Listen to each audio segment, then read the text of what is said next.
Yeah, so my name's Net Ember. My pronouns are they, them. I'm an artist based between London and Southampton, and I also kind of run a number of community groups, one of which is their initiative that just started late 2025, so very new, which is all around facilitating and promoting workshops led for trans people, led by trans people across the two cities of London and Southampton.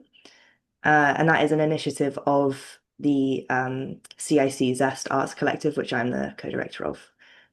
Yeah. Yeah, so Zest came out of surprisingly out of lockdown in 2020.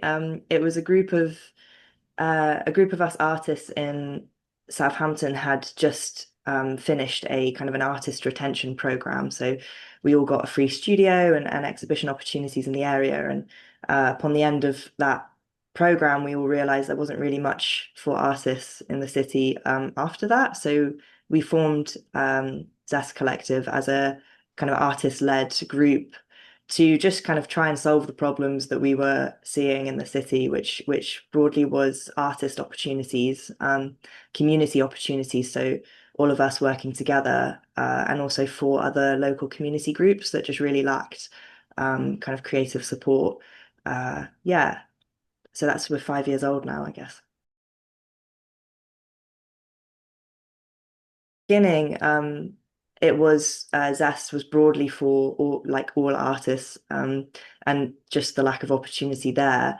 I think over the years, actually Zest has got queerer in in its people, and its kind of motives and aims. And I think that's why I set up there last year as a kind of I really saw a gap in um, uh, providing kind of accessible spaces and workshops dedicated to queer people and trans people specifically. I think there's such a need um for like knowing that you're not just welcome in a space, but you are prioritized.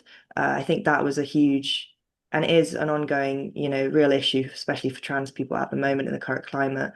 Um, yeah, and I think a real lack since my own transition after starting Zest, just really finding it very difficult to find my own history, um, and butch histories, trans histories, kind of I think the whole spectrum of queerness. So I think there is also kind of has been established to kind of try and address that, change things moving forward.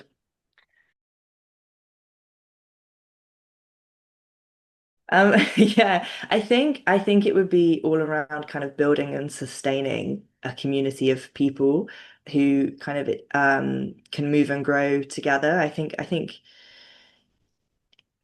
an obvious answer is kind of building an archive of resources that people can quite easily come back to. But I think it's a sort of a more kind of live, present, um, yeah, a sense of kind of belonging in a space with other like-minded people who look and feel the same as you. And as building and maintaining that, I think is the main goal. And I think creative workshops like zine making and other such things are just like, yeah, beautiful for kind of starting that and sustaining it. Yeah, so I normally like to provide a bit of an info pack kind of ahead or during the workshop, which kind of gives some kind of promotes some artists historically and currently um, who are queer or trans and worked with zines. Or I think with this one particularly, I wanted to focus on the AIDS crisis and how that had really uh, kind of promote. It really relied a lot on zines and DIY kind of like not digital, what's the analog kind of ephemera to translate and um, yeah, like really crucial information that mainstream media was actively kind of like hiding or erasing. So zine making was really yeah, grew to prominence in the 1970s, 80s, which is around that same time as the AIDS crisis. So this workshop will focus on making your own zines about your identity, focusing around the importance of them historically for our community, providing kind of an info pack of artists so you can do have some learning about, people of our past.